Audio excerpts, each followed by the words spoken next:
નોરતા ધામે ભક્તિમય માહોલમાં 50મો રામ જન્મોત્સવ ઉજવાયો। રામનવમી પર્વ નિમિત્તે મોડી રાત સુધી જામ્યો આધ્યાત્મિક ભજન સત્સંગનો કાર્યક્રમ। સંત શ્રી દોલતરામ બાપુ અને પરમ પૂજ્ય વિશ્વ ભારતીજી મહારાજે સૌને વ્યસન મુક્ત બનાવવા અપીલ કરી આશીર્વાદ આપ્યા હતા।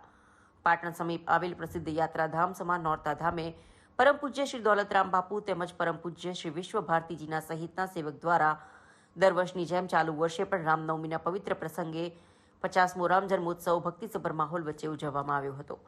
શ્રી દોલતરામ બાપુ અને વિશ્વ ભારતીજીના શુભ આશીર્વાદથી આયોજિત કરાયેલ રામનવમીના પવિત્ર પર્વ નિમિત્તે વહેલી સવારથી પૂજા પાઠ અને મહાઆરતી સાથે વિવિધ ધાર્મિક ઉત્સવોનો પ્રારંભ કરવામાં આવ્યો હતો, જેમાં રાજકીય સામાજિક આગેવાનો સહિત સમસ્ત નોરતા ગામના ગ્રામજનો સાથે હજારો રામ ભક્તો ઉપસ્થિત રહ્યા હતા।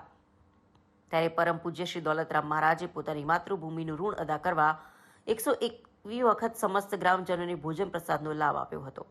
દોલતરામ બાપુના આશ્રમ ખાતે 18 વર્ણની સમાજના લોકોએ એક જ પંગતે જમતા હોવાથી સાચા અર્થમાં સામાજિક સમરસતાના દર્શન પણ જોવા મળ્યા હતા।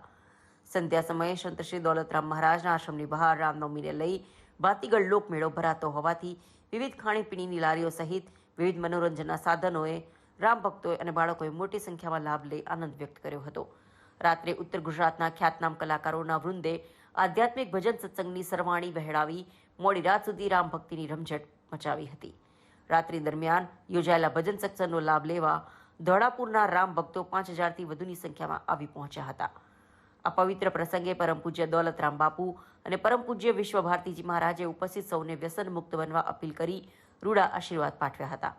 આ પ્રસંગે રણુજા ખાતે નવનિર્માણ પામનાર સનાતન ગુજરાતી ધર્મશાળાના કાર્યમાં સહભાગી બનવા પરમ પૂજ્ય બાપુના અનુયાયી રવિરામ મહારાજ દ્વારા અપીલ કરાતા ઉપસ્થિત સૌ રામ ભક્તોએ દાનની સરવાવણી વહેરાવી ભગવાન શ્રી રામચંદ્રજીના 50મા રામ જન્મોત્સવની ઉજવણીને યાદગાર બનાવી હતી। આજનો મંગલ અવસર ભગવાન શ્રી રામચંદ્રનો જન્મ ઉત્સવ સમગ્ર ભારતના દેશવાસીઓ અને વિશ્વમાં રહેતા ભારતીયો છેક વિશ્વ સુધી આ ઉત્સવને મજા મનાવી રહ્યા છે। અમે પણ છેલ્લા 50 વર્ષથી ભગવાન રામનો જન્મ ઉત્સવ ઉજવીએ છીએ। શોભાયાત્રા આશ્રમથી નીકળી આખા ગામમાં ફરી ભગવાન રામનો સંદેશો આપી ભગવાન રામના પાવન પગલાં થાય એવો ભાવ રાખી આશ્રમમાં પૂરી થાય છે। આ ગામને અમારા આશ્રમ પરિવાર તરફથી 101 વાર હાલ 4500ની વસ્તી છે અને 101 વાર અમે પ્રસાદ આપ્યો છે આશ્રમ પરિવાર તરફથી। એ પણ એક રેકોર્ડ નોંધવા જેવો છે। સાથે સાથે પ્રસાદમાં સમાનતા, સમાજની એકતા, સમરસતા અને એક જ સાથે તમામ સમાજના ભાઈઓ બહેનો દીકરીઓ બધા પ્રસાદ લે એવા ભાવ સાથે ભગવાન રામને જેમ સબરીએ પ્રસાદ આપ્યો તેવા ભાવ સાથે પ્રસાદ પણ આપવામાં આવે છે। અત્યારે પણ હજારોની સંખ્યામાં હાલ અહીંયા સંતો, મહંતો, ભાઈઓ, બહેનો, દીકરીઓ બધા ઉપસ્થિત છે।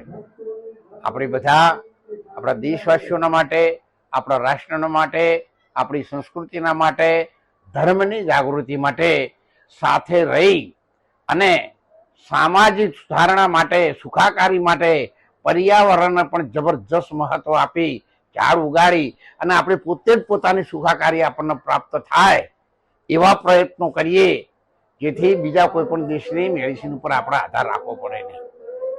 ગ્લોબલમાં પણ આપણે એવું ભગવાનના નામે, દેવી દેવતાઓના નામે કંઈક એવું સારું કરીએ કે જેની ઉર્જા આકાશ માર્ગે વાતાવરણને પવિત્ર કરી અને એની શીતળ છાયા આ દેશવાસીઓ ઉપર ઉતરે અને આપણે બધા જ સુખી રહીએ, સાથે રહીએ। અને આપ સૌને, મીડિયા કર્મચારી ભાઈઓને, વડીલોને, સૌને, સમાજના આગેવાનોને, સંતો મહંતોને બે હાથ જોડીને હું વિનંતી કરું છું કે આપણે જો બધા સાથે રહીશું તો જરૂર આપણે કંઈક અંશતઃ પણ સારું પરિણામ લાવી શકીશું એવા દૃઢ વિશ્વાસ સાથે હું આપ સૌને વંદન કરું છું। ભારત માતા કી જય।